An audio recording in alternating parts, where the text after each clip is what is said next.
This is for the nerds, this is for the brainiacs, this what we deserve. Go ahead and play it back, you ain't gonna touch me, you not gonna do nothing, you are not above me, I bet you wish you was me, I know it, I know.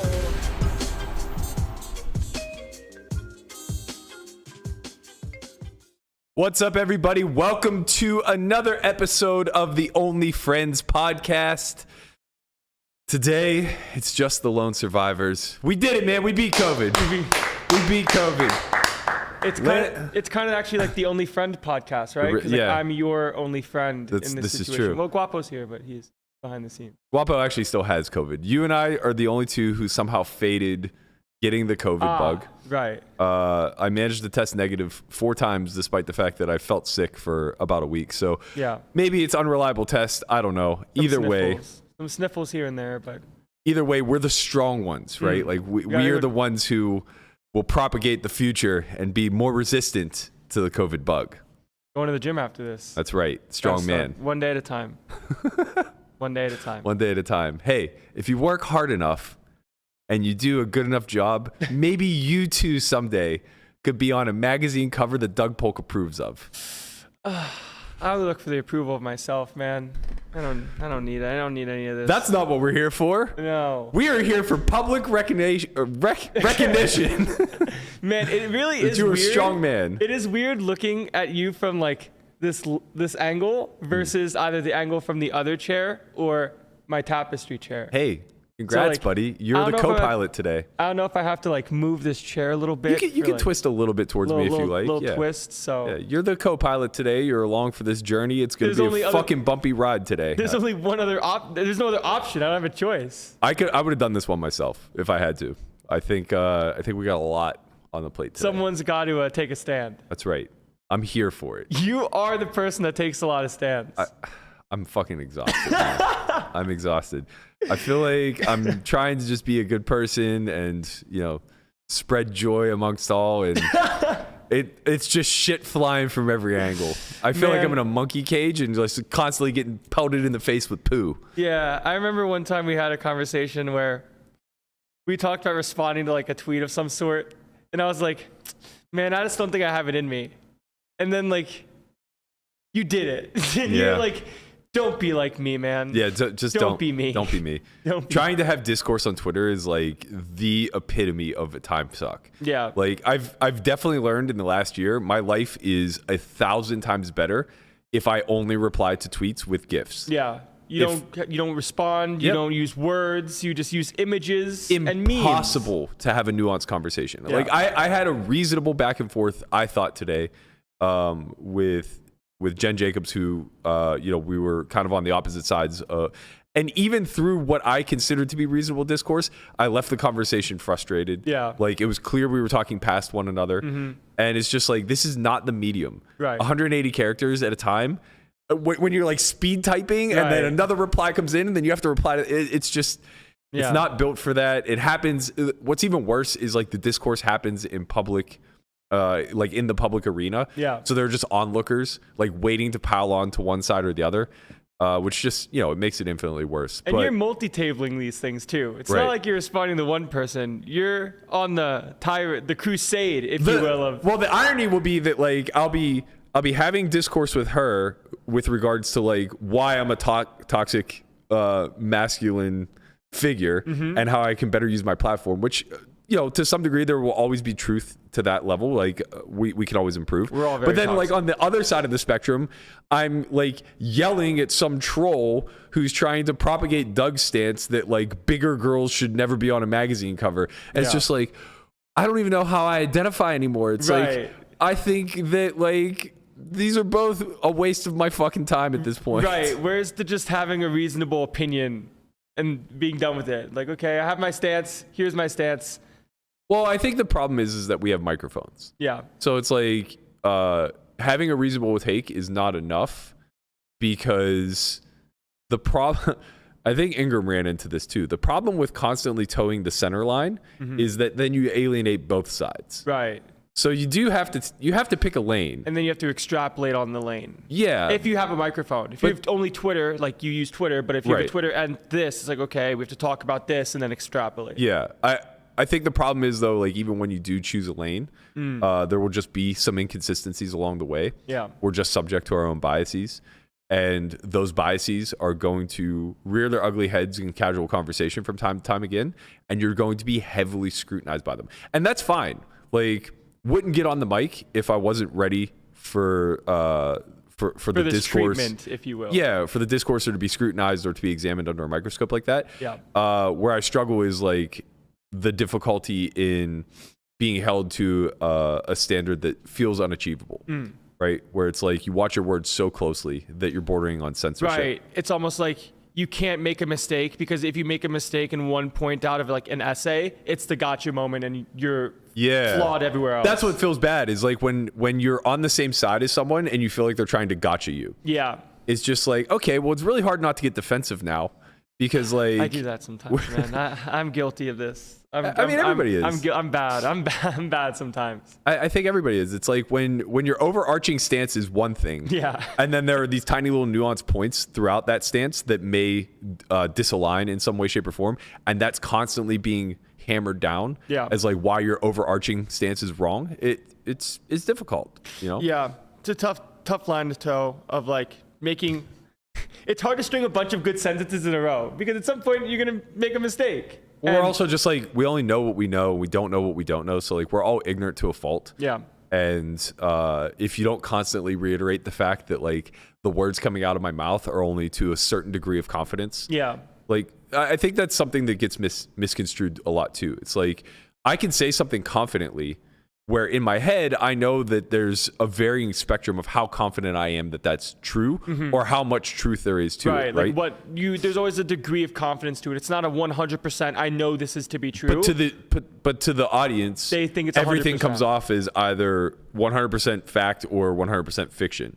And so like you don't really get the grace of having the spectrum of especially on Twitter. Right. So if you don't qualify literally everything of I'm fairly confident or I think this, or you know what I mean? I don't know. It's a tiresome act, but yeah, that's neither here nor there. This is your Sisyphean act for the people, man. You do this all the time. You always like fight the good fight. And it's like, I hate that I'm constantly compared to Sisyphus, because it's such a personal failure. If everything I'm pursuing results in a rock getting pushed up a hill that's going to ultimately roll down and crush me. But sometimes there's hope with the rock rolling up, you know? I'm not seeing you as you're still mid-rock. But you see the bigger analogy here, right? I do, like yes, Sisyphus, the rock falls down, I'm sure yes. Sisyphus thought he was going to get to the top and quit also. Yeah. Like it just doesn't. How do you feel on there's no top. On your task of brightening the people? How do you feel you're doing? Shitty. I feel shitty every day. I posted something on Instagram yesterday. It was a quote. I can't remember who said it, but it was basically something along the lines of those who don't seek enlightenment often fall victim to distraction. Yeah. And I just I reposted it and put below it, looking for enlightenment or a distraction. Yeah. Because I feel like I'm in this purgatory where it's like can't choose one way or the other. Just like really lost. You reach a certain age where it's like your pursuits aren't really as noble as they used to be in your mind, or they're not as attainable, or whatever the case may be. Purpose kind of gets lost, and you just like operate in this fog that's pretty consistent of like what's important to me and what's worth my time. Well, because when you're younger, like when I was your age, everything that I poured myself into was a stepping stone. And I didn't have to define what it was a stepping stone towards. Gotcha. Right. So it's like if I wanted to pour myself into poker and getting good at that and earning wealth, I knew that was going to be a stepping stone towards something else.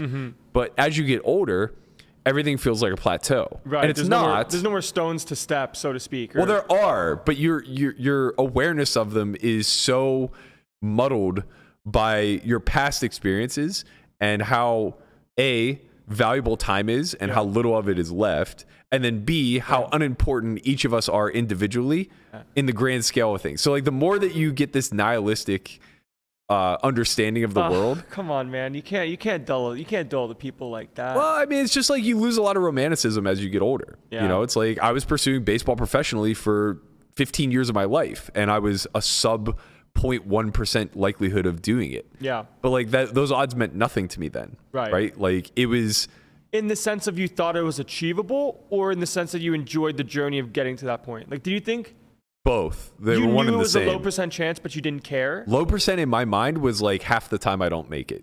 Like it was 50%. In my mind, yeah. But looking back as an observer, you're like, this was clearly sub 0.0. Of course. As a 15-year-old, you think it's a meritocracy. I'm Yeah. just like, I'll outwork every human being on earth to play baseball. Yeah. And you just forget that, like, it doesn't matter when there are tens or hundreds of thousands of people that are born with 100 extra talent. Right. They don't need, like, you have to work 100x as hard Right. just to even be in the same conversation as them. And those people are also still working hard in their own Some right. percentage of them Yeah. are working as hard as you are. Right. So, like, they are always going to make it. Like, Yeah. they're the 90th percentile that always makes it or Yeah. only fails 10%, right? Where it's like, in my head, You're the hero. I'm in control of this journey, Right. and I'm either going to make it on my own accord or I'm going to fail because I didn't try hard enough. I can control that I'm going to make Correct. the league. And there was no control because I was such a long shot to even have a look. That hurts, man. It's not just, I mean, that's It's just a little bit saddening, you know? You gotta It's- I feel it's the plight of the romantic, right? Like you plan out future stages of your life based on this romantic vision that you have Right. of like what you want to be, what do you want to represent, like the what's things you're noble gonna get to, the you. achievements you want, this, that, or whatever. Yeah, but kind like of thing. romantics tend to not delve into tangibles, right? So it's never like I'm gonna have a wife who looks like X and works as in a career field of Y, and I'm gonna have Z amount of money, and I'm gonna be this level of respected by the. That's not the way like not how a it works. romantic builds out their life path, right? Like it's more like a story that unfolds Okay. where you romanticize these certain milestones, right? Yeah. And you romanticize the idea of achieving the unachievable and, you know, becoming these things that you fantasize about, like a professional baseball player, for Would example. you consider failures in those milestones that you would romanticize would be successful in some cases to be a self-sabotaging approach? Like, do you think sometimes those approachable things fail based off of self-sabotage in these regards? I think for me personally, yes, when it comes to money, exactly. Okay. So things that are quantified in money, I tend to underperform when reaching the crux. Yeah. So whether you're talking about poker business or anything else that's relatively transactional, I shy away from transactions, and I shy away from being measured through my transactional nature, I guess. So to me, it was never like super important to acquire the high score when it came to wealth. It was never super important to have like X amount of profit whenever I went into some sort of business venture. Right. Like for me, it was way more about the journey. Yeah. And there is definitely a level of self-sabotage as the journey starts to become successful and money is the byproduct. Right. You start to a little bit shoot yourself in the foot of like, well, this isn't what I set out for, or I don't deserve this level of, monetary achievement or whatever the Right. case may be. Like, this money doesn't make sense in where I think the journey is now. Yeah. Or I don't think I'm worth the amount of money that's going to be given or has been put into this Less so situation. that and more so sourcing. I Okay. think the money, like I think as you start to acquire some level of wealth, you start to ask like, where did this money come from? And you want to make sure that it's ethically sourced. Okay. And that's kind of Got it. hard in this industry. Yeah, Right. ethically sourced is a pretty tough one sometimes. Well, it depends on how far you go down the rabbit hole. Yeah. Is it money that you acquired through just winning in the game that you're good at?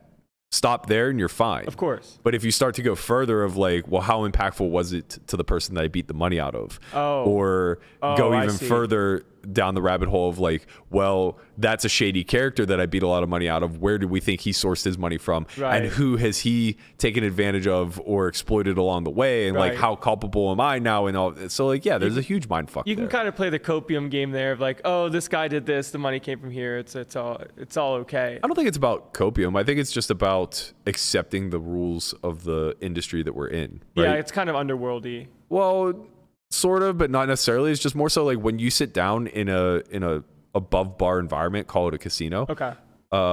Everything prior to taking that seat shouldn't really matter. It's irrelevant. Right. Like you're just in the arena competing. And it's the Right. same thing like if you're in the crypto industry or whatever the case may be, like how the money flowed into the industry That doesn't matter. isn't yours to source. It's Right. not your concern. If it was, you just shouldn't be in that industry. Got it. And if you abide by ethics that stringent, then you're going to find very few, if any, industries that you can actually be a part of. Yeah. Because like dirty money just exists across the board. That makes sense. And yeah, I mean, whatever. I'm just like all over the place right now. This isn't that important. You have good news. That's what's really important. I have good news. Yeah. You've been news. Officially signed as an ambassador for Ignition Poker, where you got your start. Yeah. Those are your streets, if you will. A little cat jam here to announce it finally. Gotta have the cat jam. Let us in a little bit on what you'll be doing for them and what the duration of the. Yeah, so I'm gonna be doing streams from time to time, probably a couple times a month, maybe more, just depending on my availability and how active I'm gonna be. And I really enjoy streaming, so I don't see why I wouldn't do as many as I can. And then wearing a patch for live stuff and representing Ignition, and doing all that stuff along those lines when it comes to social media and content creation. So definitely going to come out with some new stuff. And we're starting pretty early because the Ignition Monthly Millions is on Sunday, and I'm going to be streaming that, giving away some tickets there. So I'm really looking forward to this new stuff. And it's wild to me, man. Like, I started playing on Ignition specifically. I started playing 10 cent, 25 cent fast fold. So I started playing from 10 cent, 25 cent Zoom about 3 years ago, I want to say. So it's pretty wild that like I put in so many hands, played a lot, and now I'm kind of in this spot where like I've just kind of grew up with that environment for how I've played my entire cash game online career. So Unreal. I guess as far as like the actual ambassadorship, what's your role with the company outside of, I guess, just like being a forward-facing member of the community? And then secondarily, what's the duration at which you guys have agreed to be partners? So if you could divulge that. Yeah. So it's going to be till the end of the year. Okay. So we're going to start with this last 3 quarters of the year, so 9 months, and then see how that goes. And I'm mostly going to be doing things along the lines of having meetings with regards to some game security stuff, doing some things regarding just being an effective content creator, as well as just promoting them in the live scene, as well as doing like growing my own platform, like and using Twitch and stuff. Representing that stuff. Yeah, I think it's great. Yeah, it's wild. It's definitely still hasn't really hit yet. You're living the dream, man. You're living the dream. You know, it's one of those romantic milestones. Yeah, you're 23. You're an ambassador. You're officially patched up. Yeah, gotta love that. Yeah. Big series coming up. Couldn't come at a better time. Yeah. You have any bonuses in the works if you win a bracelet? No, I just have the bracelet bet I made with Perkins a year ago. That's a bonus. That's a bonus. So when I win a bracelet, I'll get a bonus. What are the stipulations of that bet again? It was just he got me again, dude. He got me again. I got bad information. So I have to win a live no limit event. And I get 8 to 1 on 10K. Okay. So I have to win a no limit bracelet specifically live, like can't be an online bracelet. And if I do that, I win. If I don't, I lose. That simple. Gotta win the bracelet. So this means that you have to play high rollers. Effectively, if I want the deal to be less minus EV than it is, sure. Yeah. But we'll see. I mean, there are a couple good ones on the schedule, but they're not exactly small fields. Like the 25K will probably get 100, 150 runners. Yeah, 150, maybe 200. I mean, even the 100K in years past, I know it won't be that big now that the high roller scene has really shifted, but like back in like 2017, 2016, whenever it was just this one-off 100K that... was it? The series had like a one... They did the little one for... Or not, sorry. Not the little one for one drop. They did the one drop event. And it was 111K one drop. Yeah, so it was 100K every other year, and it was $1 million every other year for like 6 years. So the years that it was 100K, it would get like 150 runners. Right, because it was like the only thing that you could fight. Was it a freeze out? Yeah, one re-entry. One re-entry. Yeah. So interesting. Yeah, those fields would get big.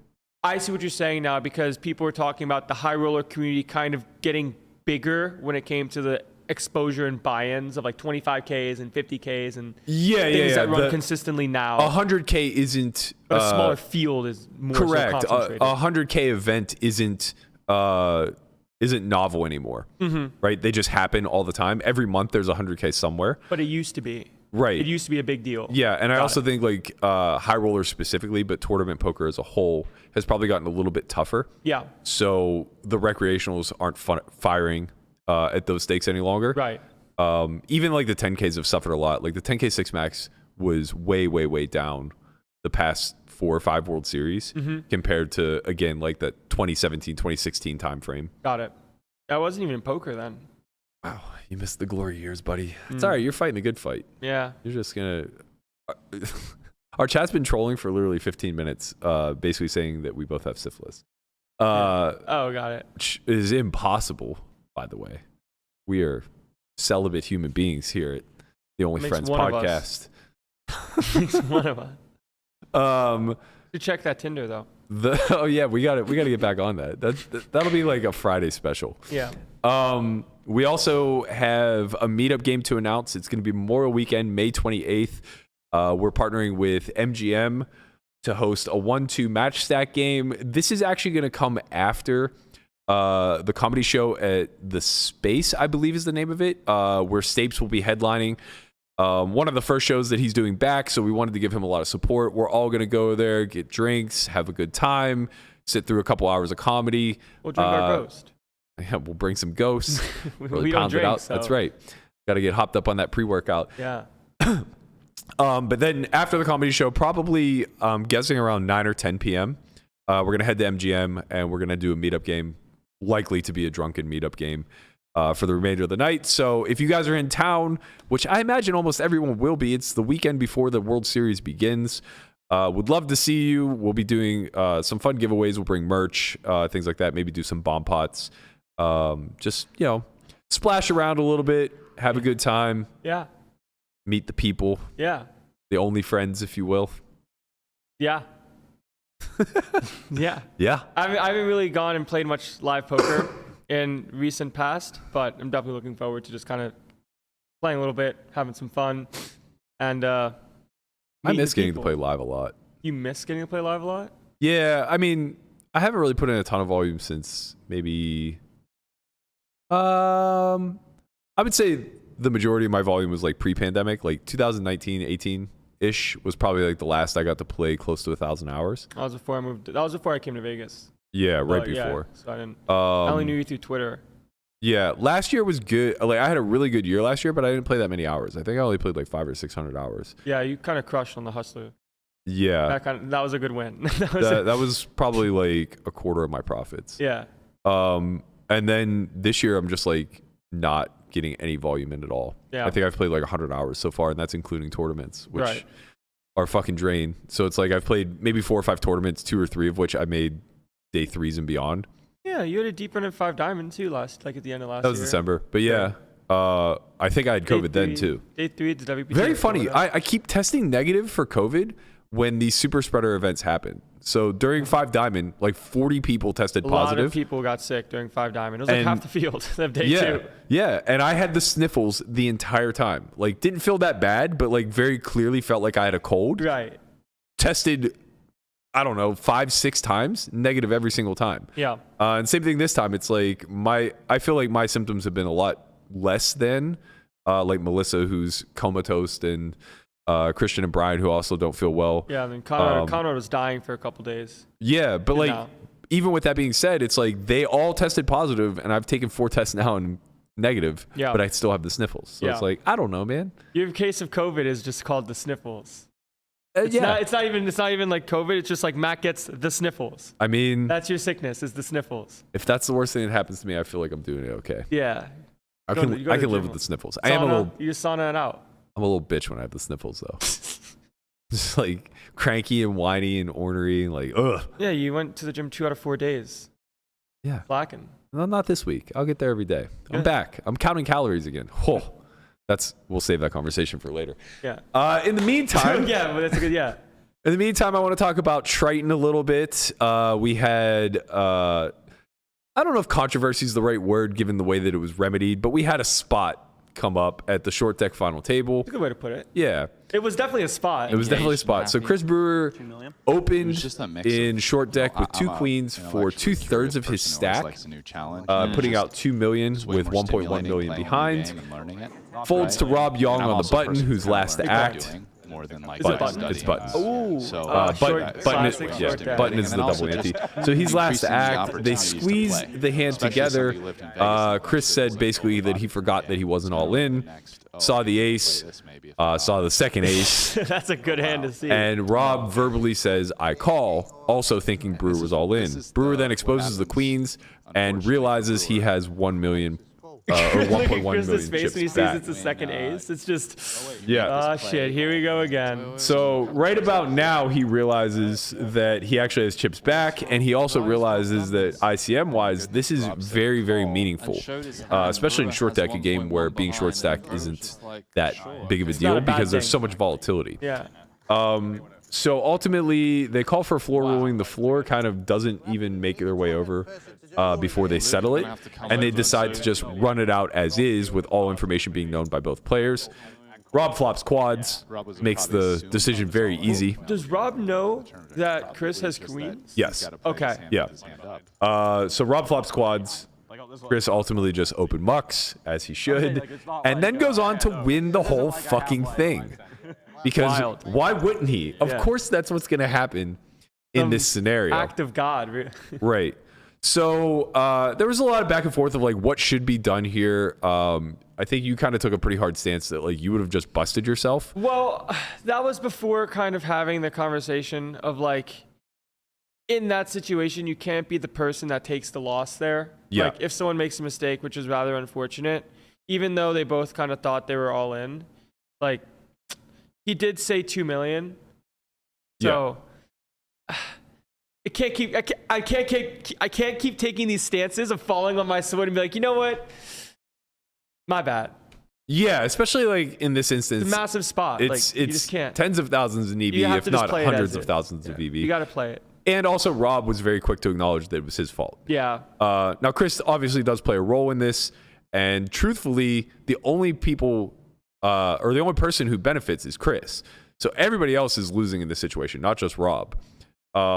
And Rob is actually losing the least because he at least gets to win the pot. Yeah. Right. So the other 4 remaining final tablists actually take a big L here, ICM wise, as they would have gotten the pay jump. Yeah. Chris goes on to win.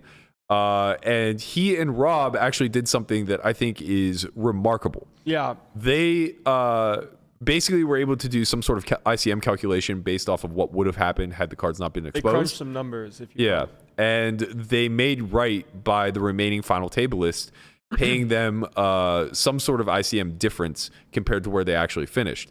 So That's sharp. I think that that's like a huge Yeah, it's really smart. show of good faith Yeah. by both of them. I expect nothing less specifically from Rob, but I think it's very noble of Chris to step up and do something in this situation too, because, you know, he didn't have to. No, of course not. He, He just been he like, doesn't always go on to win the tournament here, Of course not. right? Yeah.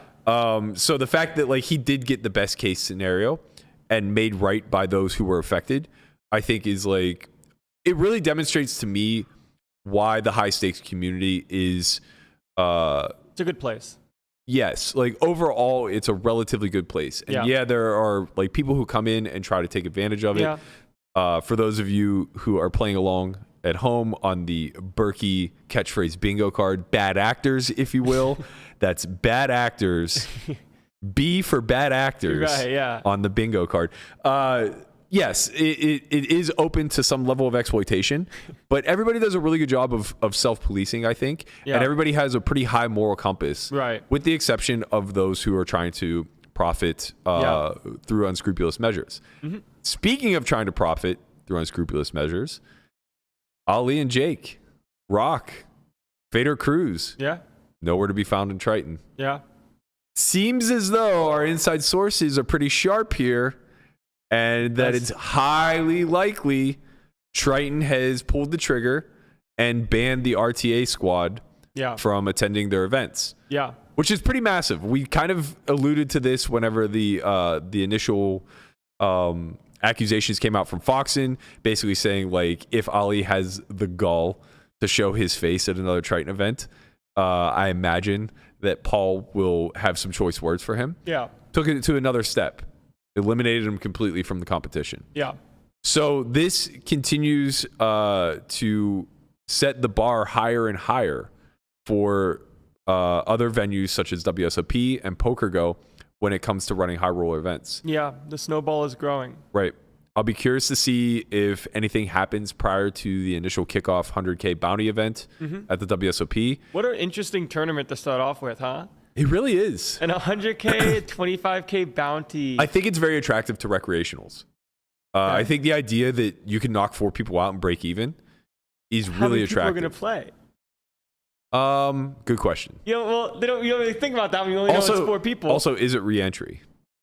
Probably. You probably get 1 re-entry. Maybe 1? I think it's 1 re-entry. Okay, I would set the over-under at like 35. So you have to knock out 4 people out of 35? You have to knock out like 10% of the field.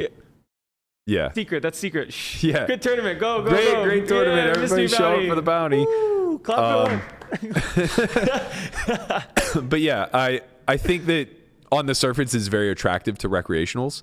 I think practically speaking, these traditional bounty tournaments are really bad. Yeah. Maybe not the high roller because if you show up on time, it's rake free, I believe. But in general, it's very bad because what ends up happening is the entire prize pool is raked normally, but you don't really have access to the bounty prize pool. Is that how WSOP works? Is Yeah. it's rake free for the high rollers if you're on time? That part I'm not sure. I think it's true. Because I know it's true for like It's true for PokerGo PokerGo. events. Yeah. Yeah. I could be incorrect about that. In which case, I think we'll see a lot of late entry. Do we think that, or do we have confirmation that these are PokerGo Tour events, or we're not sure yet? Not sure of that either. Okay. I also haven't done my due diligence to look, to be honest. Yeah. Kev Math says it's 1 re-entry and late regs until the start of day 2. So I would imagine a lot of people will. Kev Math in the chat, such a godsend. It's so Thank great. you, Kev Math. I would imagine that those who do late. So if it is rake free on the first bullet, anyone who plans to re-enter, I imagine will just max late reg. Yeah. It seems to make a lot of sense. But maybe not, though, with the bounty element of it. Well, it depends on the percentage of the field that's gone. Because in a PKO, it is less incentivized to play the tournament with more of the field gone. Because with the bounty, that is unreclaimable prize pool money. Right. But So- PKOs are different in the sense that it's worse in a traditional bounty, I think. Because. It's bad. You want to play the bounties from the start. Yeah, but it's significantly worse in a Okay, traditional yes. bounty because in the PKO, at least half of those bounties still remain in play. Got it. Right? Right, and the regular bounty is just gone. It's just gone. It's gone. And more importantly, like even if you win a traditional bounty tournament, so for instance, let's say that this gets 50 runners, right? 5 million in the prize pool, and it's just a traditional high roller. First place would generally be somewhere in the neighborhood of like, what? Is it 20%? For a field that small, I think it's going to be like 25. 25. So it's probably going to be somewhere 1.25. between like 1 million and 1.25 in that neighborhood, right? Yeah. But when you extrapolate the bounties out or extract the bounties out, Yeah. now we have a 3.75 million prize pool Yeah. and then a bounty prize pool, right? Yep. So now first place is probably only going to get somewhere in the 900K. neighborhood of like 800K. 8 to 900. So like a 400K difference. Yeah. And they're never, ever, ever going to knock out 20 people. Yeah. So You're they'll never never gonna make up for recoup it. that through bounties, right? They'll be lucky to recoup a fraction of it Yeah. and maybe pull 150K in bounties. That would be a really, really That good would be event. a great event. Well, winning the tournament for 1 and then Right. getting 6 knockouts out of 50 would be monstrous. Yeah. Yeah, I mean, I guess if you like eliminated the entire final table, just went coast to coast, like yeah, you're gonna get a pretty big chunk of the Humble of the brag, bounty I pool. did that once in a PKO, and I got 7 out of 8, and it was one of the most satisfying experiences of my life. Yeah, Where you're just there and you're like, well, I guess I'm just gonna absorb this, and then it increases your bounty when you win. right. Highly recommend that. Great feeling. It is a good feeling. So yeah, it'll be very interesting to see if the RTA squad is able to show up. That's a good name for him. Yeah, I think that's good for now. It's a working title. We'll see. Yeah, mine was too cool. The Shadow Crew. Oh yeah, I want to be a part of the Shadow Crew. You make it sound so appealing. So we'll see if the RTA squad shows up for the first event of the WSOP. Yeah. We do still have a few weeks for something to change. And then also it's like one of those things where, you know, if there is a ban in place, we won't be aware of it until that event, right? Yeah. So either they're going to get turned away at the cage, or we are just going to not see them in the field. Yeah. In any event, we're going to have, you know, relative confirmation, but I'll keep my ear to the ground, you know? Yeah, keep your see ear to what the these streets. sources are saying, Yeah. maybe give us a little bit of feedback here and there. The logical conclusion would be if they have the ability to play a high buy in tournaments, they will play the In high their buy in backyard, tournament. nonetheless. Yes. Yeah. So if they're not at the high buy in tournaments, You do the math. yeah. Speaking of cheating, before we get to the social topic of Doug's take on health and beauty, Oh, good segue, man. That's great. which we'll spend plenty of time on, but we do have I don't want to say confirmation, but we've had conversations with a few players in the high stakes online arena. Yeah. And again, this doubles back on what we were saying about like how incredible the high stakes community is at both policing itself and holding a relatively high moral conduct amongst one another and Yeah. keeping that standard across the board, even if operators aren't necessarily doing all that they can do. We spoke privately with a couple of people that basically said over the last couple of months since the launch of GTO Wizard, Yeah. they've noticed a collection of players who are operating specific lines in 3-bet pots that are only replicable in GTO Wizard. Right. So in other words, the way that they're studying the game, they as in the players that we're speaking to, the way that they're running their sims, the way that they're looking at these spots in 3-bet pots don't play out through the same line work, but it directly mimics Right. what GTO Wizard would do in these spots. And in some instances, they may consider it to be a mistake. In other instances, they may consider it to be like negligible. But regardless, what the consensus is that regardless of the accuracy of GTO Wizard, it's far better than what an intuitive human being would be Right. doing in these nodes. It's like brute solver greater than sign human. Yeah. That's it. Yeah. Computer brain outmaneuvering human brain. Right. And for what it's worth, in 3-bet pots, making a small mistake is very easy. It is Right. very easy to make like a multiple big blind per 100 mistake in a 3-bet pot because the pot's already so big. And if you choose a size that might lose like 0.5 big blinds in a hand, that extrapolates pretty quickly if you play Yes. 100. If you play that hand 100 times. Right. So this kind of like brings us all the way back to this notion that the barrier of entry for RTA is continually getting lower and Yeah. less sophisticated.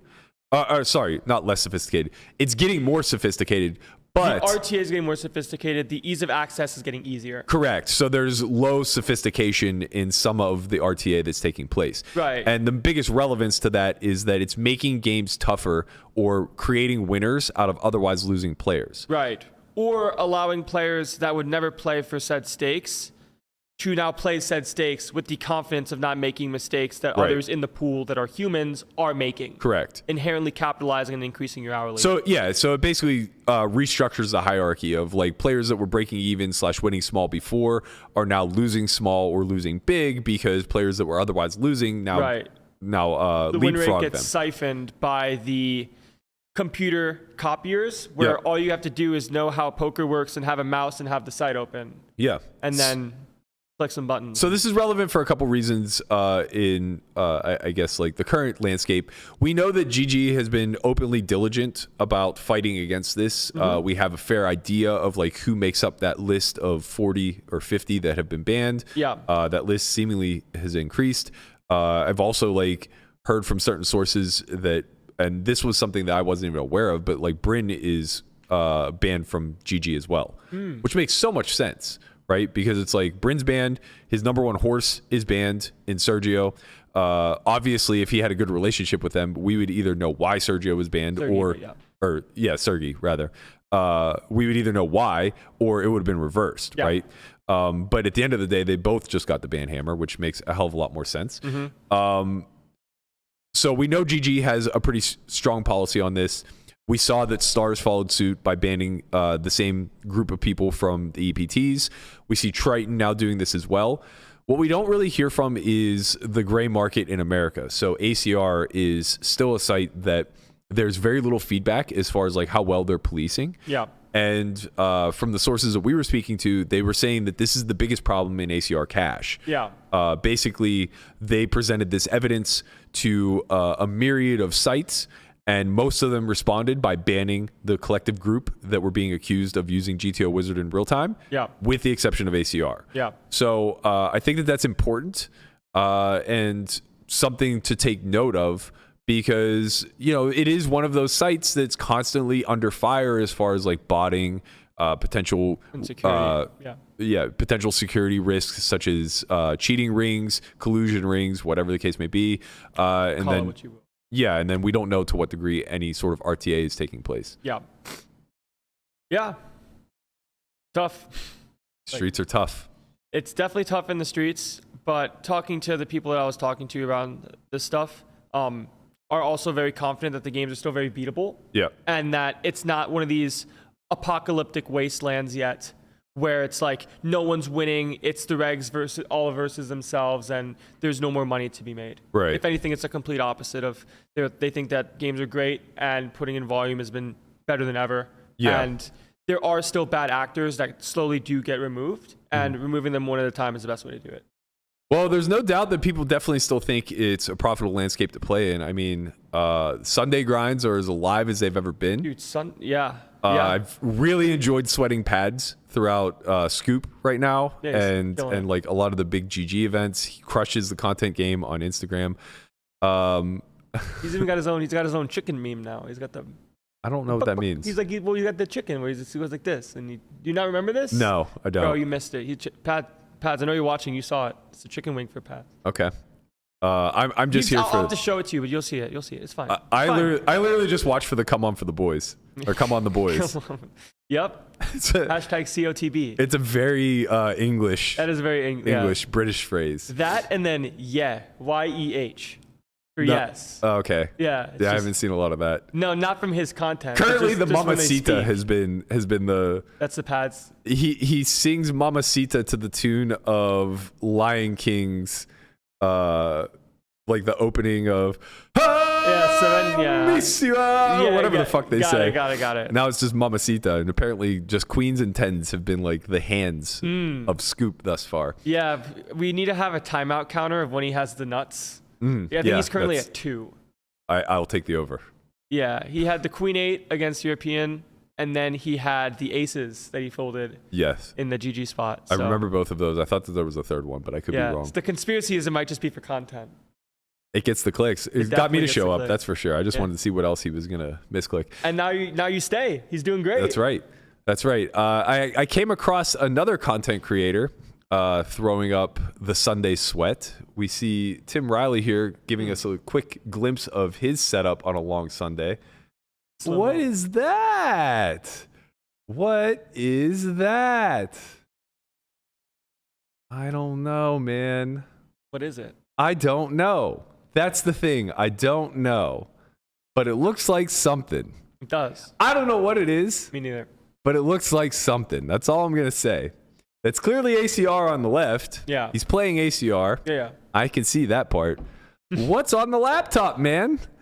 I don't know. What's in the box? I don't know, but it looks like an interface of some sort. Yeah. And, you know, the image is very blurry, obviously, because it's a video and it pans very quickly. But some sus. I looked at it and I immediately said that's GTO Wizard. Yeah. Immediately was just like, that is clearly, Wizard. But it clearly might not, GTO it might Wizard. not be. It might not be. It might not be. It might be a whole lot of nothing. Yeah. I don't know. And I would hope that he would be smart enough to not just out himself that way. Yeah. But it does look sus. Yeah, it'd be a pretty bad self-report. I think it would be epic. I think it would be the best self-report of all time. Definitely looks sus. I thought it was worth bringing attention to. Yeah. I don't know. I mean, maybe it's easily explained away. But, you know, that onus is on them, I think. When we see sus things in the community, we should just... See something, say something. We should just say something. Yeah, that's it. Classic see something, something, don't say stay something. quiet. Yeah. This is how people get away with shit. Yeah. You gotta come out shine a light on the darkness. Yeah. Basically Batman. Are you the Batman of the poker industry? No. Who's the Batman? I don't know that we have one. Maybe it's Rob Young. Rob Young is the Batman. I can see it. He's in the shadows. Shadow Realm, kind of the vigilante of justice. Also, I think Batman with a like a harsh British accent would just kill. Like that's right. Like he has like the Snatch accent almost. Gotcha. And it'd just be like, imagine him as Batman. Can you give us a Batman accent? No. Can you try it? Absolutely not. I refuse. Say where is he? Where's the Joker in the British Batman voice? I can't do British Batman. You got to do sure. British Batman voice. I could just do deep throated Batman. Sure. I'm Batman. Nice. All right. Enough of the nonsense. Let's get to the shits. Hot take yesterday. Terribly hot, stinky take. Doug Polk decided to take it upon himself to be the judge, jury, and executioner of all things that are fashionable, beautiful, and healthy for the public eye to see. Basically, wanted to shine a light on the Sports Illustrated swimsuit model cover and say something to the effect of, this is not what healthy looks like. We should not be promoting obesity in the public eye.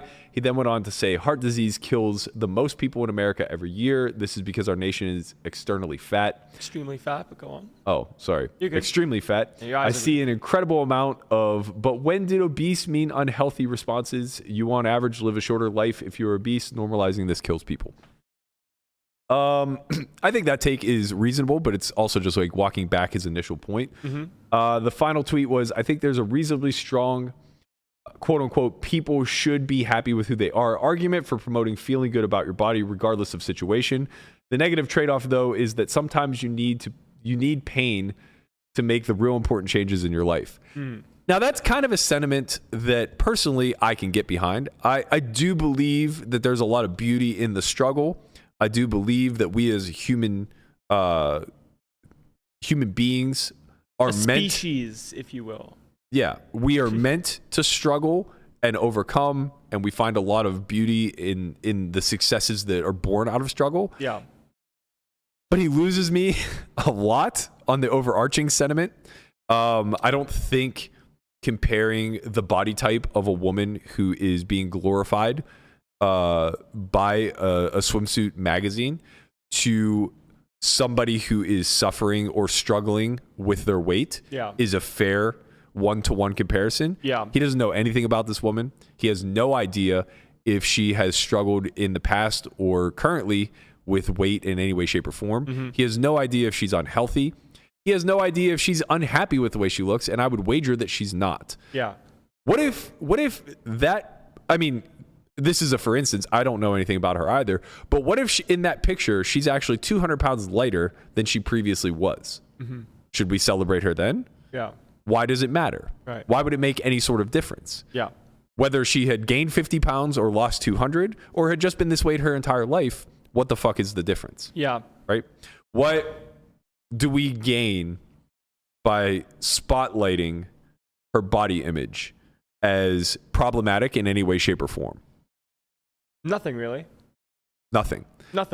And I think trying to spin it into a health debate, which is what I want to focus on. Yeah. Because I think we can all agree that his take is hot garbage when it comes to the idea that like this type of person shouldn't be celebrated in a public forum. Yeah. But I want to lean into the health side of it because I think that he's just practically and fundamentally wrong about the vast majority of the things that he's implying this photo demonstrates. Right. Yeah. So from my vantage point, first and foremost, if you want to criticize somebody that doesn't meet your ideal body type for publicly displaying themselves for the entire world to see and judge, right? Like that in and of itself is a hard hurdle to cross. Definitely. If you want to be the person who shines a light on that and says that it's problematic for reason X, Y, and Z, first and foremost, don't choose somebody who's in the minority. Yeah. Right? Don't choose an ethnic woman when you could go point to the Sports Illustrated, or sorry, the ESPN body magazine that has like Warren Sapp on the cover. Like you would never point to Warren Sapp and say this guy embodies poor health. Yeah. Right? Because we've normalized the idea that men come in all shapes and sizes and that big means strong. Yeah. Right? We haven't normalized the idea that women can be any size other than this perpetuated one that has been on the cover of swimsuit magazines for the better part of half a century. Right. And that's wherein lies the problem with this take. Yeah. Right? This has nothing to do with whether or not she's healthy. This has nothing to do with Doug's ability to observe her as a model on a magazine cover and determine her level of health. Yeah. Currently or moving forward. Yeah, because like we've also just heard stories of friends of ours who looked at some point in their lives aesthetically healthy, if you will, but were not living healthy and active lifestyles. Right. Right. So it's hard to eye test and say what someone is. Right. And there are a lot of people who are fucking busting their asses to do better and to fight against genetics and to be the best version of themselves, even if it doesn't meet Doug Polk's criteria, right, that are happy with the results and happy with the final product that he is now judging and saying is fundamentally unhealthy or obese. Yeah. Right? If you want to actually take Doug's stance and say we should not promote obesity, we should not promote unhealthy bodies, we should not promote people who are living lifestyles that perpetuate these sort of diseases, then take issue with fast food advertisements. Call up McDonald's or out McDonald's for being every fucking commercial in between a child's cartoon. Right. Right? Take issue there. If you're really just for the cause, then get to the root cause of why these issues actually exist. Because the fact of the matter is, we have normalized that women need to look a certain way for a long time, half a century, maybe longer, right? Yeah. And that certain way is very petite, very thin, very curvy, et cetera, et cetera, et cetera. Yeah. And you know what the country as a whole has done throughout that time frame? Gotten fatter. Yeah. Significantly fatter. Yeah. And developed body dysmorphia issues and developed these unrealistic mental images of what an attractive person should look like. Yeah. Based strictly off of marketing ploys. Yeah. That have nothing to do with health. So it has all to do with aesthetic versus health. Correct. Yeah. And what's aesthetically pleasing to Doug isn't necessarily aesthetically pleasing to everybody. Right. You don't get to be the judge, jury, and executioner of what is and is not healthy. Correct. This woman is insanely attractive to, I would say, the simple majority of the population. Yeah. Right? Like whether you want to debate whether it's 100% people find her attractive or 80 or 90 or 70 or 50, it doesn't matter. It doesn't matter. What matters is that she's objectively attractive. Yeah.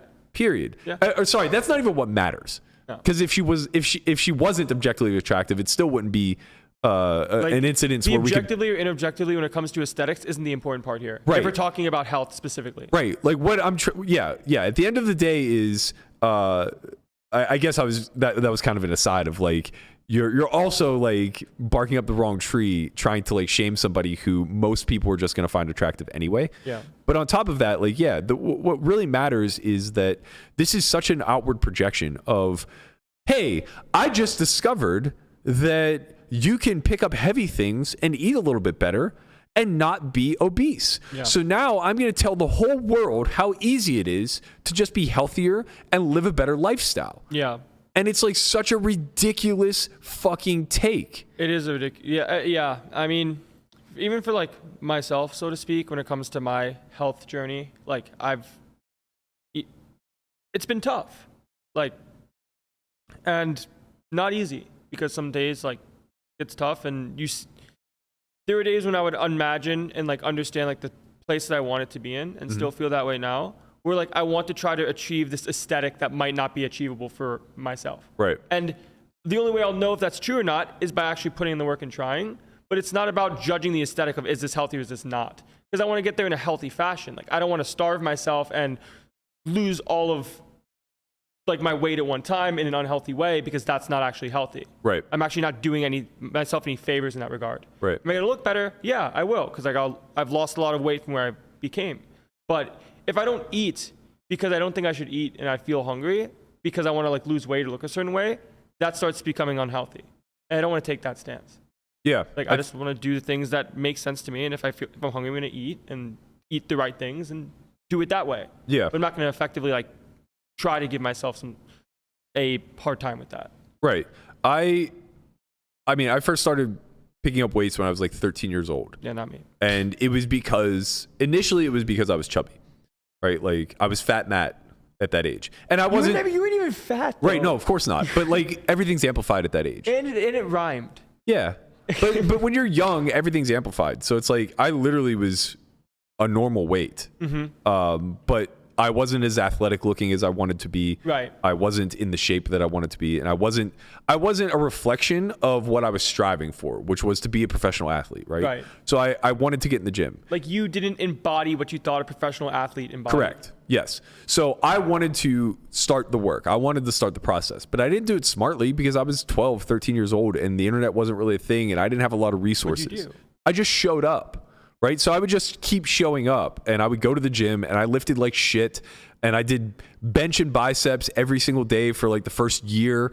And, I was lucky. Like Brian and I, Lamanna, we both started lifting at the same time at this local gym. It was a fucking dungeon. It was literally a dungeon. It was below my apartment in the basement, had like one or two hanging lights like you would see in a Rocky movie. Right. And then just like iron everywhere. So it was called the Iron Pit. I'll never forget this place. I really grew up in this gym, and the owner was Art Wiggum. He was this 5'8" redneck from the military with a mullet flowing in the wind, but he was just big and stocky and like everybody would like want to be Art in a physical form, just minus the lack of height. Yeah. And I remember we both went down there and we were a little bit intimidated, but he kind of just let us do our own thing. So one of the first days we were down there, there was a hack squat machine. And for anybody who doesn't know what that is, it's like a machine on a 45-degree angle where you load the weight on your shoulders and you're on a platform that's also at a 45-degree angle and you squat down like on this machine, keeping your motion in line. Seems scary. No, it's not. Okay. It's developed form, right? Okay. So it's prior to actually free squatting. Right. Hack squat is a great way to start to develop good form, Okay. right?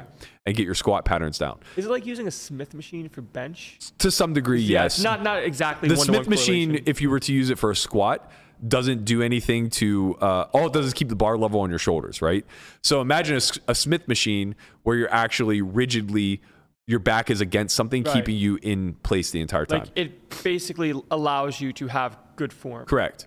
So we didn't know what this machine was. Right. We had seen it maybe once prior. This thing? Yeah, this is a hack squat But this machine. one, this looks a lot better than what it looked like. Oh yeah, the one we were on was Not this. it was not the. I mean, it was similar in construction, but it was like red chipped paint, rust, Yeah. real piece of shit.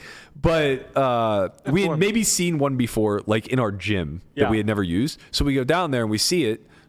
First thing that comes to mind is like, let's get some calves going, baby. So we lay face down in it. Oh, so you don't know how it works. No. So we lay face down. The side handles, which allow you to release, are on our side. So like we're winging it back like this, right? And we start doing calf raises. Wow. So we're basically like dry humping this machine. Strong. And he walks over military style, right? So he just puts his hands behind his back. He's this little guy, and he walks over and he goes, well, that's one way to do it. And you're like, what do you mean? This isn't how it works? And we're like, what do you mean? Exactly, yeah. And he's like, well, I wouldn't do it that way. And we're like, okay, like, what are you supposed to do? And he showed us the correct What are you form. supposed to do, strong guy? Right. So he showed us the correct form, and we're all just like, oh, okay, we're idiots. We're like, that's how okay. it works. I understand. Yeah. And like, that was part of the learning process, right? But again, this was my formidable years, right? This is the closest to education that I got when it came to fitness and nutrition. Yeah. And the whole place was still scattered with bodybuilding magazines and athletes and, Nomar Garcia Parra on the body edition of ESPN, who's just shredded head to toe. Were there other people in this gym at the time? Or very small, like not really? At that very moment, no. It literally had just opened. As we got older, so I lived there until I was like out of college. Wow. This was your home. Yeah. Art sadly passed away like 15 years ago, but this was where I stayed grounded. Like we would always go back there, and it was such a collection of people, right? Like there were former track stars that were turned into line coaches for the football team, and there were baseball players and football players and basketball players. We were all down there grinding from a tiny town where we're all trying to make it, right? Yeah. So we all had this common goal in mind, but the information was bad, right? Like it was very limited in nature. So it was a lot of old school tactics, how they were taught, that type of stuff. And when I got to college and was given a trainer and, I can't think of what it's called, like an athletic trainer where they're keeping you injury free and things like that. Mm-hmm. Everything started to contradict. So it's like now I have to find my sources and vet them and figure out like what information is correct and what's not. And like this whole process leaves you very confused. Right. But when you get out the other side, all of a sudden you feel like a goddamn authority. Yeah. Right. And I think back to how arrogant I was when I was 22, 23, 24, fresh off of being a collegiate athlete, fresh off of having all these resources surrounding me and being surrounded by friends who were doing none of those things. They were barely making it to the gym. They were eating like shit. They were just living a life of a young 20-something trying to make it in the world. And I was insanely critical, similar to Doug's take. Yeah. And I was constantly fist wagging or finger wagging and saying like, you need to eat like this amount of calories and you need to eat this amount of protein. It's so easy. Like, it's so easy. Do you know what you're doing to yourself? Like you're literally hurting yourself so much. Right. And it was always framed as it's so easy. Just eat less and lift more. It is not easy. Right. But, and it's like this is something that like Polk and I have fought about publicly on Twitter endlessly, where he just constantly reduces getting into shape to eating at a caloric deficit and walking. Right. And like making it seem like it's that pedantic and simple. Yeah. And it's just like not. the calories out, calories in. It's so nuanced. Like the body is such a nuanced system. It would be like trying to break poker down to saying like, yeah, you just need to value bet and bluff. Right. And if you do those things, you're a winning poker player. It's like, that's an asinine take. Right. Just like eating fewer calories and doing some exercise is an asinine take. Yeah. To getting into decent shape and health. Yeah. Like there are a lot of people who've gone on a weight loss journey that have lost a ton of weight and did not get healthy along the way. And what ends up happening is the weight rebounds and they have complicated problems now because they have like created this crash dieting system that they know has results, right?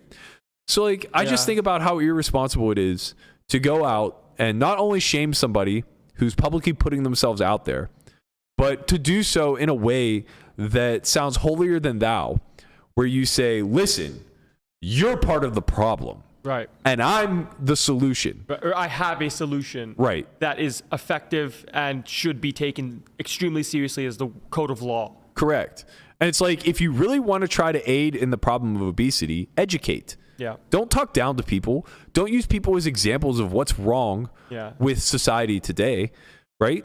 Don't watch a show like Fit to Fat to Fit and point at the people who are fat trying to improve and say like they're doing it wrong, right, or they're not motivated enough, or they aren't willing to struggle the way I was willing to struggle when I was a broke up-and-comer, battling 24 tables, knowing I wasn't good enough. It's like your journey is not everybody's journey. Yeah, like and some people just operate differently in that regard when it comes to just ways of either encouragement or lack thereof. Like you and I are both kind of in the camp of there's kind of a balance in the sense of like there is some sort of like harsh reality of like you can be better, but there's also like acknowledging like the struggle prior. Yeah. So like having this, oh man, like I hated the person I was then and that made me the person I am now. Right. There's more to it than just that.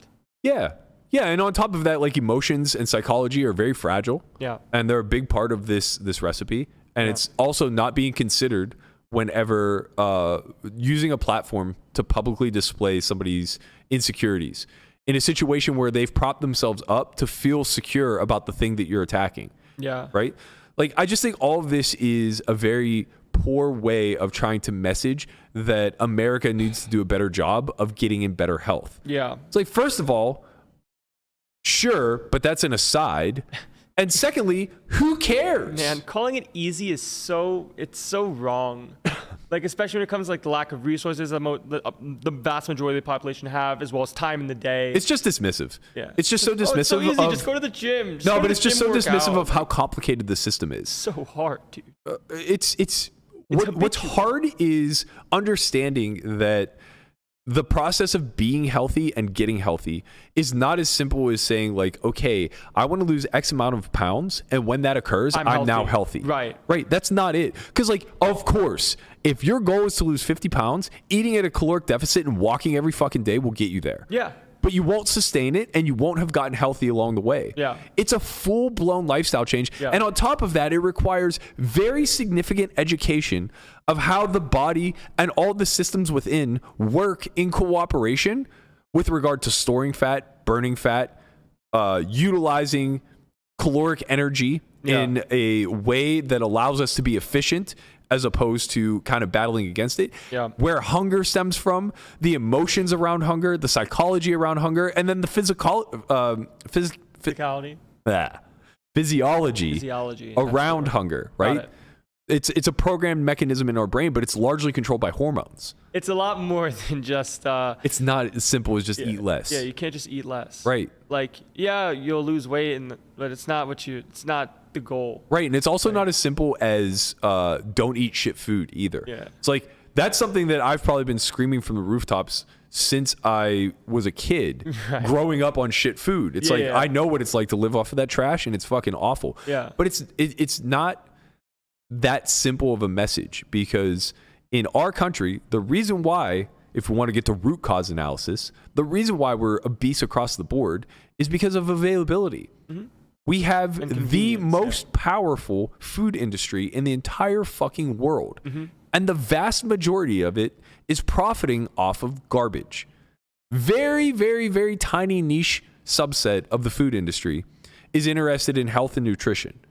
The vast majority, when you're talking about massive companies, Nabisco, Kraft, Kellogg, across the board, they have no interest in health. They have no interest in nutrition. They have interest in bottom line. Yeah, of course. Like, when did we think it was a good idea to put grams of sugar into your body as breakfast? Right. You know why? where it's like, oh, this is a good idea. Cereal with sugar in it. You know That's why? How you start the day. There's two simple reasons for it. It's cheap and it's effective. And gets you tasty. fucking hooked. It's so tasty. Or get you hooked. Yeah. Right? It has an absolute impact on your biochemistry. It has an impact at the hormonal level that will have you coming back for more. It creates a Pavlov's dog effect. There's a reason why it's continued to be the tried and true method. Right. If sugar were expensive or ineffective, it wouldn't be the number one. The same thing with high fructose corn syrup. Right. They wouldn't be the number one ingredients, right? Like, if eggs were the most addictive things or whatever, it would be eggs. And the irony with that is that because the FDA is in bed with the vast majority of these conglomerates, we see things like what we saw throughout the 80s and 90s where eggs were crucified. Eggs were crucified? Eggs were considered to be the cause of high cholesterol, and most of the epidemiology studies were finding ways to back that. Yeah. Because nutritional epidemiology is fucking garbage.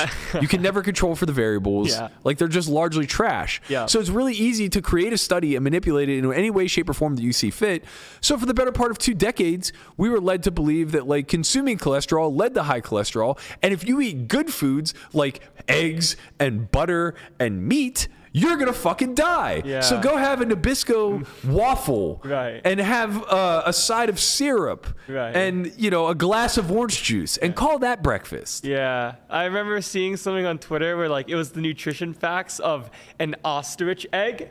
And this thing was massive. Oh, yeah. They're like 3,000 calories. Yeah. They're like infinite calories, bunch of fat, bunch of protein, and a bunch of like nutritionists, like exercise people are like, I want 5. Yeah. It's as somebody who has spent the better part of adulthood being hyper focused and vigilant on my health and nutrition and caring. Gotta stay young, man. I mean, it's partly wanting to stay young. It's partly wanting to feel as good as possible when you get out of bed. And it's also part of like wanting to cling to your own personal aesthetics. Like whatever standard you set for yourself aesthetically, 100%. you don't want to fall off, right? Yeah. The idea is to stay in the process long enough that you don't see a deterioration that's so vast, you look in the mirror and don't like what you see. Yeah. Right? So in order to do all of those things, it comes with a lot of education. It comes with a lot of being somewhat familiar with the science, understanding how the metabolic system works, understanding how the digestive system works, understanding like what goes into building muscle, what goes into storing fat. Like these are all incredibly nuanced, complicated topics that experts go to school for 4 to 10 years in order to get a very deep understanding of. Yeah. So like throwing some fucking bro science at it and saying like, hey, I've been at this for a couple months because I made a big bet. You guys should all listen to me. And having the megaphone to actually put that message out there and have tens of thousands of people respond is a fucking problem. You know what would it's be irresponsible. really cool though? Like just, I don't know if it's going to happen. Like I literally have no idea. But like, let's say Doug had a journal of every week of the things he was supposed to do, the exercises he's supposed to do in order to get to his goal to complete it. Like if he does end up completing it, that would be something really cool to see. Yeah, I agree. Because obviously If Doug we're has, honest. Yeah, like obviously Doug has the best people working with him when it comes to reaching his goal because he has enough money and resources to do that. Why would you not make the most of it? Right. So like seeing a breakdown of going from where he was to where he wants to be and succeeding and seeing the workouts, seeing what worked for him, seeing the foods he ate. Also like how much resource went into it, right? How much time, money, energy, all of those things went into it. Because really cool that way at the end of the day, you don't end up with some sort of diluted message. Right. You don't have one sentence that says, I did this, check how easy it is. Exactly. Like the big pushback I had on Perkins' transformation was him making it sound so easy. Yeah. Right? He was just basically like, yeah, I worked out for like 25 minutes a day, ate what my trainer told me to eat, and didn't waste any mental energy on thinking about it otherwise. And now look at me. I'm fucking 7% body fat. Yeah. It's like, okay, A, you're a genetic freak. You have to be. Or there was like something else being utilized. And B, stop with the bullshit, man. It wasn't that easy. If you had to log and track every single thing that went into this, it's not as simple as a 25-minute a day workout and eating your macros the way that they say to be eaten. And a lot of stuff was outsourced. Just was. So it's like, exactly. Were you doing the work? No. But like a lot of work obviously went into it, which is not a surprise. Like, it was pretty shocking to me, like talking to Jamie yesterday when she was like running track at Rutgers. And I was like, was there a nutritionist or something that kind of helped people understand what they should eat? No. And she was like, absolutely the fuck not. Like, no, of course not. Bro, it's like, what do you mean nutritionist? I lived on pasta in college. I was eating 6,000 calories a day. You also lived on a steak a day one of those times. No, that was when that was after. Much more recent, and it was with purpose. But like, I didn't know. I thought I was eating healthy. I legitimately thought I was doing my damnedest to eat nutritionally sound. Exactly. Because I was buying like frozen tortellini. Or frozen ravioli. And in my head, like, this is the stuff my grandparents made homemade. So it's like, oh, my granddad makes homemade ravioli. That has to be good food. Of course it's good It's homemade. Yeah. Right? But it's a lot of processed shit. Yeah. And it's like, yeah, the meat was good. But like now change that into like cheese raviolis or cheese tortellini. And it's like, I was just consuming like, I don't know, 1,500 grams of carbohydrates a day. And I was working so hard. Like I'm spending 6-7 hours in the gym every day. It was okay. It was a net canceling effect. Yeah. But man, the year after graduating, once I was becoming a lot more sedentary and I wasn't spending hours upon hours at the gym every day and my diet remained consistent, I ballooned. Yeah, of course. I just immediately ballooned. Yeah. And I'm like, oh, this is because I'm playing poker. And like, I'm just sitting so much more. Like, I just need to be more active. So I started running again. I fucking hate running. I was putting in like 10, 15 miles a week. And I'm not losing the weight. Right? I'm just puffy. And it's like, what the hell is going on here? And it's like, oh, you don't know anything about fucking food and nutrition. Yeah.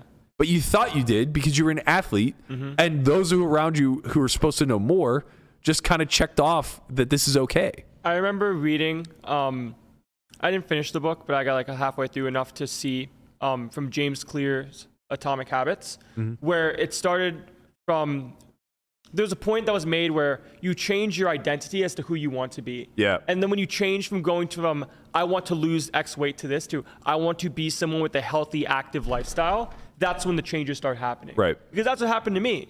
Like when I was, I guess right out of taking a break from college. Was super depressed in college and I left at my worst. And like I was literally showed you guys pictures yesterday. I'm like, I was not happy. Like I don't have the pictures now. Maybe at some point we'll do that. But I wasn't very happy. At my worst, I was probably 265 pounds, 270. And for reference, right now I weigh 195. And this is probably about 2.5 years ago.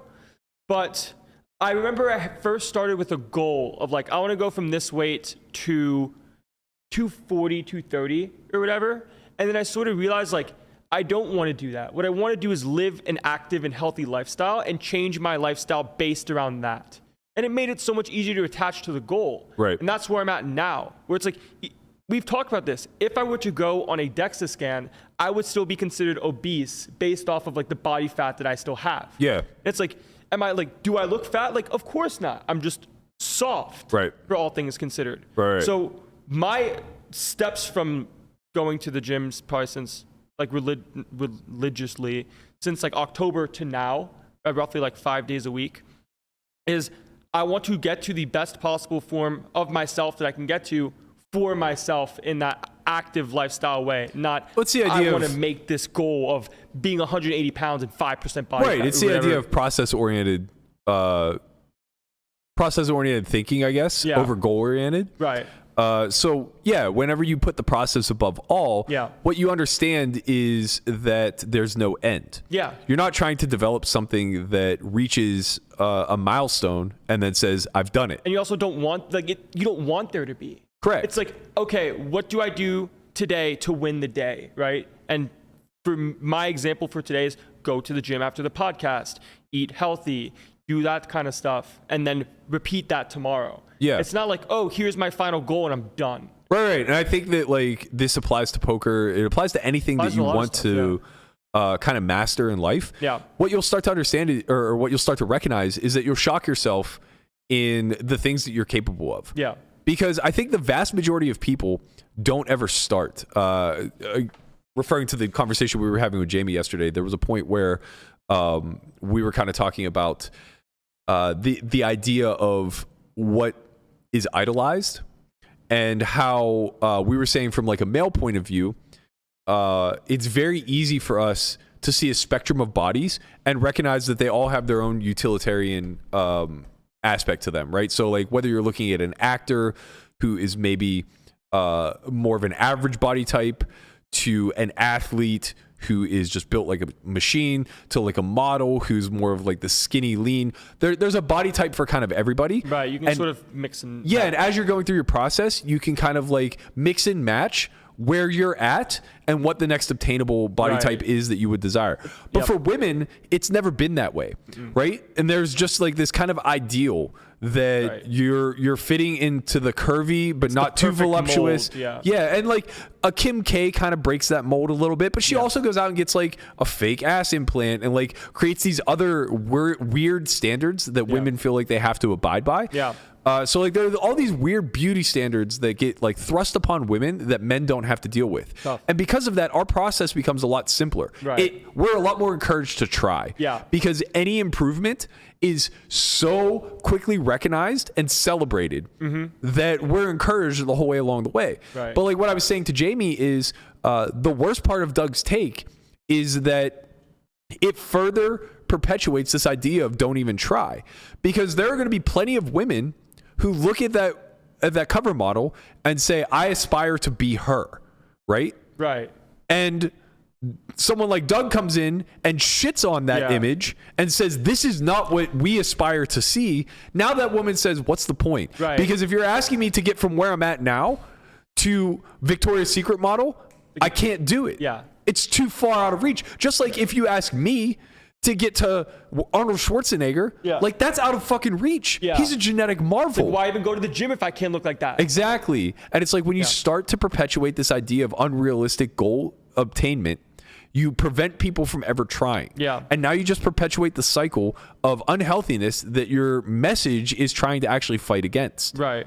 So it's like we should just be celebratory of all different walks of life, all different body types, everybody who's in some sort of process that they're happy with, right? And stop like pretending that image is what dictates people's incentives. Because it's not, man. If we made fast food expensive and healthy food cheap, we'd see a massive drop in obesity. Yeah. If we made fast food illegal to advertise and farm-to-table stuff the first thing kids see whenever they're on a commercial break instead of McNuggets, we would see a rapid drop in obesity, right? Yeah. It's a societal change. It's a cultural thing that is currently won't change. Yeah, it's currently being held up by corporations who are just benefiting by keeping us unhealthy and sick. Yeah. What on earth is criticizing a woman on a Sports Illustrated magazine cover going to do to change that? Yeah. Why are you implying that more people are going to become obese because she's being celebrated? Yeah. It's fucking asinine. Yeah. It's a highly incendiary take. It's just a hot garbage take. It's literally just stinks to high heaven. And I don't know what was going through his head to say that. Maybe it's he wanted to be forefront of the news. He wanted the clicks. I don't know. I mean, that's probably, maybe it's part of it. Like, I think maybe another possible part of it, like knowing that Doug's going through this transformation stage of where he was before to where he wants to get to, and is taking those those process-oriented steps to getting to a more healthier body type. It's like, okay, I have the formula. I'm doing this. I'm getting to where I want to be, and I've been there before, and I hated it. So you're gonna hate it too. Right. Someone in the comments says, as a psych scholar, image does play a role and does matter. And yeah, I understand, but you have to understand what Doug is implying. He's implying that women who are smaller than the Sports Illustrated cover model will aspire to now gain a ton of weight and look like her. And first of all, that's very unlikely. Second of all, if they do it through healthy metrics, who cares, right? If they decide that they like the way her curves look, if they decide that they like the thicker type of body type, who gives a shit as long as they're not doing it through eating McDonald's and other trash. It's not for an individual to decide what is and is not the standard of what people should be held to. Yeah, agreed. Just that simple. It doesn't have to do with like health. It doesn't have to do with aesthetics. Like, you just don't get to decide that. Right. That's simple. Right. I think we can just like lean on actual science in this instance. We can lean on simple metrics that are very easy to measure. And weight is a little bit misleading. It's very variable in nature. It matters to the body type, right? So it's like, okay, maybe not everyone has access to a body fat scanner, but like that's what we should be operating off of, not BMI. Yeah. Don't tell me to plug in my height and weight to a calculator. I did it today. Somebody like brought it up in my mentions. I was like, okay, let's go check. Yeah. And I go to the BMI calculator. I'm probably like 18% body fat right now. My BMI 29. Yeah. I'm on the red line border of obese. Yeah. Like what the fuck is this calculation telling us? Say how like you're obese.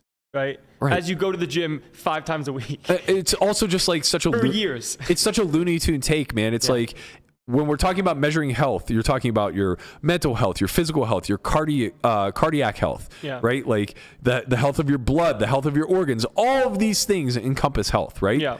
And you're trying to tell me you're going to gather where I fit into those spectrums based off of a calculation that only accounts for my height and weight. Yeah. And I mean, even like it's insane. In my instance, like I'm fortunate enough that like you've gone through so much shit and know much more than I do that I don't have to do much from that regard. Right. It's like I just kind of copy you on that stuff. You're like, oh, like I know this from this. You're also young and have money, so you get to outsource a lot of stuff. Yeah. Like being able to hire a trainer at 23. It's ridiculous. Yeah. It's ridiculous. Yeah, like the rest of us were fighting the uphill battle, and for better or for worse, right? Like I'm not gonna have the take of, oh, you should just suffer and struggle and figure this out on your own. Right. Like if you can do it more efficiently, you should. You're right. It's like why suffer for no reason? Yeah, like, and sure, that's not saying the struggle, but like you don't have to just like why. Right, and that's not saying that there aren't things that you should struggle with and learn the hard way. Yeah. But I don't think this is necessarily one of them. Yeah. Right, because this isn't bro science. This is something that like you can just get ahead of and become more educated at your age than I was. Right. Like it doesn't help anyone by doing this the hard way. Right. All it does is hurt, to be honest, because you start to project a lot of false information or half truths. Like, what if I do it the hard way, realize I'm not getting the results I want, and quit? Like, fuck it. What does this matter? I don't want to do this anymore. I'm not seeing what I want to see. Right. But like doing it the right way and efficient way because it's possible makes that not the case. And it's like, wow, what I have seen in myself and the way that I've changed from this point to now to where I see myself going in the future following the track is ridiculous. Like, how is this possible to do in a short amount of time, being like changing from being 270 to probably being somewhere around like 205, 210 and like leaner in a spot in like 2 years. Right. With being helped, because if I wasn't helped, I'd probably think, oh, you're probably supposed to run a lot, like lose weight, run a lot, like lifting weights kind of is important, but like whatever. Yeah. Because before going to the trainer and before moving to Vegas, the way I lost weight and going from like 270 to like 220 was I just ran around my neighborhood every day. Yeah. I ran around my neighborhood, and it was obviously easier because I had more weight to lose and I ate well, but I was never strong. I was always soft. Yeah. You have to pick things up and put them down. I think this gets amplified even in the female community because they don't have. It's much like the poker community, right? They don't have that collection of peers that have been through it that can kind of walk them through, unless they're athletes. If they're athletes, they're a little bit more exposed. Yeah. But if you're just the everyday person, so like they lack that general peer group. And when you look at like the fitness industry and how they market towards women, they turn them into cardio bunnies. Right. They push them away from weight training and like high degrees of physical stress, and they lean them into convenience and a lot of like low impact cardio, because again, they're selling the idea that there's only one specific body type and it's soft that men like. It's soft but skinny, right? And then on number two, it's like really preying upon the idea of like wanting to remain feminine. Right. So like you shouldn't have callus on your hands. That's masculine, and men don't like that type of stuff. Right. And you shouldn't develop like lines having traps. Yeah, like lines on your stomach or on your quads because that's masculine, and men aren't. It's like, don't speak for us. Yeah. Because like that's just fundamentally not true across the board. Right. But B, you're also like depriving them largely of the things that have the biggest benefits, because there are diminishing returns whenever you just go the cardio route. And once again, who are you to say what someone should look like, right? Right. Who are you to decide what the paragon of fitness is? If you're supposed to be the fitness expert, you are that person, but you're leading them down around. Well, the problem is that there's a lot of marketing involved. Yeah. So you just make a lot of money by steering into that. Yeah. Because the marketing is being done for you. And I know from just like my own sort of like personal insecurities, if you will, like going to the gym when you feel like you don't actually belong as someone that goes to the gym. It's scary. Is absolutely terrifying. Yeah. And like when the first thing you see or like hear is something along these lines of like, this is not what we should be celebrating. It's like, why do I even want to go in public anymore? It's hard. It's a hard barrier to get over. It's ridiculous. Yeah. You know, you're entering a foreign community where you're uneducated on the product at hand. Like you're knowing you're an outsider entering a place where. And it's overwhelming as fuck. You walk into this room that's like scattered with people who know maybe what they're like, or look a certain way and like look intimidating and look like what you ultimately want to get to. Yeah. But certainly don't seem like they're going to be helpful. Yeah. And then there's just equipment scattered everywhere. Yeah. That all looks so daunting. Right. It's like, what do I do? Like, what am I supposed to do? Like, the barrier of entry is incredibly high. And I also think that's why it's so easy to market to women to just do cardio, do Pilates, run, like do these feminine type activities. Yeah. Because you reduce or remove the intimidation factor of like actually having to weight train. Yeah. And that sucks because they're not being exposed to a lot of the biggest benefits of the health and nutrition side of things, especially given that a lot of their biggest fears is that they'll turn masculine. Yeah. Right. But the reality is that females in general are just so low in testosterone. It's very, very, very hard to pack on muscle. Yeah. So it's like, in a lot of ways, like they get the best of both worlds in the sense that they do get to weight train and get the desired look that they're after should they like aspire towards that look. Yeah. And they don't have to worry about bulking. They don't have to worry about like blowing up and being too muscular or like that's just a really rare occurrence. Yeah. For females who are predisposed to like high testosterone for some reason. And the people in the gym are just really nice too. It's like eventually, yeah. But like, I've been intimidated in gyms, even like just traveling. Yeah, of course, it's like whoa. Like like specifically traveling to like Miami. I had a hard time going to 24-hour fitness. Like you walk in and it's just like a bunch of juice heads and it's like, or like there have been times where I've traveled and Gold's Gym is like the only thing available and they're just like known to be like a juiced out broy gym. And it's like, I just feel like I'm not big enough. Right. Like I don't belong. Right. I know what I'm doing, but like it's like you're curling, you're intimidating or me. it's just like you're curling dumbbells that I use to bench press and now that makes me feel bad about myself. Right. And now I feel weak and why am I in this gym? I can just wait till I get back home. Right. And also, like, I don't have my program in front of me. Like, usually I'm accustomed to a trainer telling me what to do. That type of, you kind of, like, forget. And I'm so far removed from being that college student who can just fit in anywhere. Yeah. It's like, I get it. And I'm only saying I get it from a tiny, like, I don't suffer from entry-level problems that somebody who's just starting their fitness journey would. And I'm still telling you that I'm intimidated. Yeah. Right? Yeah. So it's like, I've been lifting weights for 20-odd years. Yeah. And there are still gyms that I walk into where I feel out of place. Yeah. And so honestly, imagine what it's like if it's day 3 for you. Right. Like, that's why I like staying in Vegas. Is because I'm in Vegas, I know I have my routine, I have the gym I go to, that's my habit. But when I'm traveling, it's so much more of a hassle to me to do it, to where I should be going to the gym every day and I should maintain that stuff. But I also sort of see it as a break, kind of like a copium stance of like, oh, like I'm just taking a break and I'll get back to it when I go back to Vegas.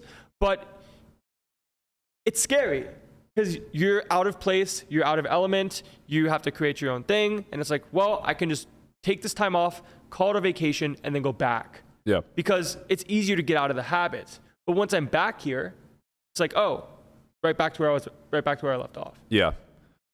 Yeah, I hope that that's the biggest takeaway from this is that, there's just a wide variety of body types and a spectrum of aesthetics that people as a whole find pleasing. This isn't really something where we should be nitpicky or critical of anybody who is put out in the public sphere. Yeah. And then on top of that, it's just like whenever we do get into the health debate of like obesity, fitness, nutrition, acknowledge that it's fucking hard. And acknowledge that it's a high barrier of entry. Very hard. And acknowledge that like we as a society could be doing a hell of a lot more to ensure that we pick people from the bottom up, right? And are inherently not to from like the highest levels, right? Yes. From like a corporate standpoint, they make it hard on purpose. Right. Because it's more convenient to just do these things, eat the sugary breakfast, get the convenience food because it's there, and then go on with your day. In all the industries too, right? So like where the food industry is targeting the lower economic people, the fitness industry is targeting the higher economic people. Right. So there's a massive divide now between people who have some sort of semblance of an idea of how to be healthy and get into shape and people who just can't afford that education. Right. Yeah. So it's like, if we want to get to the root cause and actually see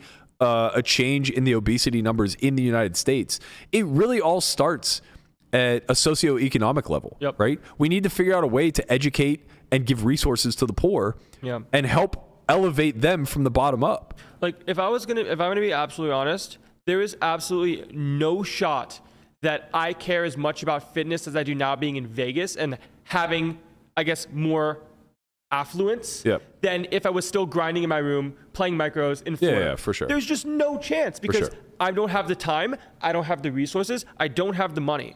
But like now that I'm fortunate enough that I do, it becomes more of a priority and something I can actually spend time on. Yeah. It's like now I have the time and the ability to actually take advantage of it. Yep. And it's fucking hard.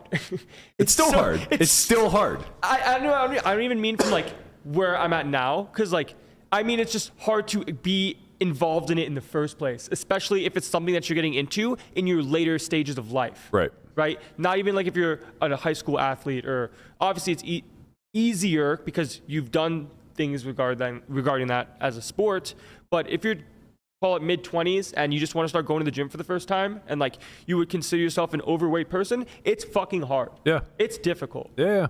And it's easy for the people that have the ability and like the time and the resources to be like, oh man, it's so easy, just do this. Right. It's like, well, you're outsourcing a lot of it and you have the time and ability to do it. Where others don't have that ability.